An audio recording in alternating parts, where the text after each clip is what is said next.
Hello viewers, welcome to Manjira's kitchen. నేను మీ మంజీరానండి.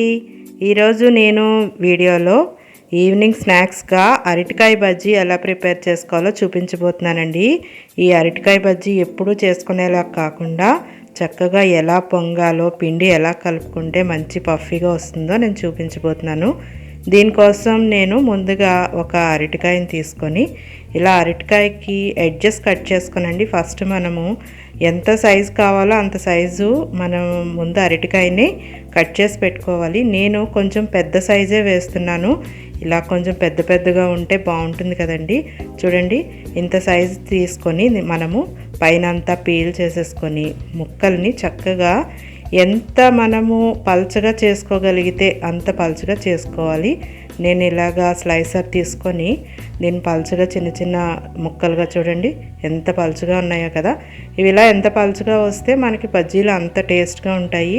చాలామంది కొంచెం లావుగా కట్ చేసేసుకుంటారు, అదంతా బాగుండదు. ఇప్పుడు మనం దీన్ని ఇలా నీటిలో వేసుకున్నాక ఈ ముక్కలన్నీ పిండి కలుపుకుందాం. దీనికోసం నేను ఒక కప్పు శనగపిండి తీసుకున్నానండి. ఒక పెద్ద కప్పు శనగపిండి తీసుకున్నాను. ఏ కప్పుతో అయితే తీసుకున్నానో అదే కప్పుతో ఒక పావు కప్పు బియ్యం పిండి తీసుకున్నానండి. ఈ బియ్యం పిండి వేయటం వల్ల బజ్జీలు మంచి క్రిస్పీగా వస్తాయి. అలాగే ఈ పిండికి సరిపడా సాల్ట్ వేస్తున్నాను. నేను ఒక హాఫ్ స్పూన్ వేసాను. ఈ సాల్ట్ కూడా వేసుకున్న తర్వాత ఇందులో కొంచెం కారం కోసం నేను ఒక స్పూన్ కారం వేస్తున్నాను, రెడ్ చిల్లీ పౌడరు. ఇది కారంగా ఉంటుంది, అలాగే కొంచెం కలర్ఫుల్గా కూడా వస్తుంది మనకి. ఇలా కారం వేసుకున్న తర్వాత నేను ఇందులో ఒక హాఫ్ స్పూన్ వరకు వాము వేస్తున్నానండి. అంటే శనగపిండితో చేస్తున్నాం కదా, అరటికాయ బజ్జీ కదా, వాము వేస్తే బాగా డైజెషన్ అవుతుంది. దీంతో పాటు ఒక స్పూన్ నేను ఈటింగ్ సోడా వేస్తున్నాను, అదే వంట సోడా అంటాం కదా.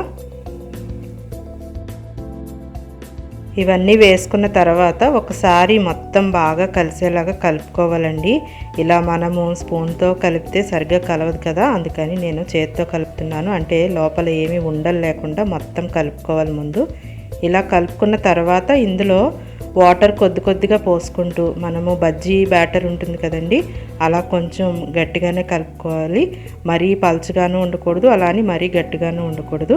సరిపడా వాటర్ పోసుకుంటూ కొంచెము ఈ అరటికాయ బజ్జీ మనకి బాగా పొంగాలన్నా ఇలా అన్నా కొంచెం ఎక్కువ వాటర్ పోయకుండా తిక్కుగానే కలుపుకోవాలండి. నేను చూపిస్తున్నాను చూడండి, బ్యాటరు ఇలా వేస్తే కనిపిస్తుంది చూసారా, ఇలాగే కలుపుకోవాలి.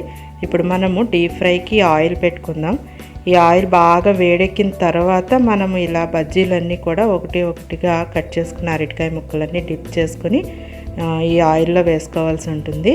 ఇలా నేను పెద్ద సైజు తీసుకున్నాను కదండి, చూడండి అరటికాయలు అన్నీ కూడా పెద్ద సైజు కట్ చేసుకున్నాం కదా, బజ్జీలన్నీ కూడా ఒకే సైజులో వస్తున్నాయి. అలాగే బాగా పొంగుతున్నాయి చూసారా. ఇలాగా 2 సైడ్స్ కూడా మనం బాగా డీప్ ఫ్రై చేసుకుంటే బజ్జీలు చాలా క్రిస్పీగా రెడీ అయిపోతాయండి. మీకు నా వీడియో నచ్చినట్లయితే లైక్ చేయండి, షేర్ చేయండి. అలాగే నా ఛానల్ని తప్పకుండా సబ్స్క్రైబ్ చేసుకోండి. అలాగే పక్కనే వచ్చే బెల్ ఐకాన్ని తప్పకుండా యాక్టివేట్ చేసుకోండి.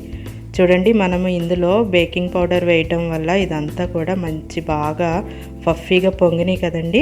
ఇలా మనం 2 సైడ్స్ కూడా డీప్ ఫ్రై చేసేసుకుంటే మన అరటికాయ బజ్జీలు రెడీ అయిపోయినట్టే. మనము ఈవినింగ్ స్నాక్స్లోకి ఇలా చిటికలో చేసుకోవచ్చు కదండి. ఇవి చాలా క్రిస్పీగా, సాఫ్ట్గా, సూపర్ టేస్ట్గా ఉంటాయి. వీటిని ఇంకా మనము టిష్యూ పేపర్లోకి తీసేసుకొని సర్వ్ చేసేసుకోవడమేనండి. ఈ అరటికాయ బజ్జీని నేను చెప్పినట్టు ఇలాగే చేసుకుంటే, పిండి ఇలాగే కలుపుకుంటే చాలా పఫీగా వస్తాయి. మనము ఆనియన్, లెమన్ పెట్టుకొని దీన్ని తింటే ఈవినింగ్ స్నాక్లో చాలా బాగుంటుంది. మీరు కూడా తప్పకుండా ట్రై చేయండి.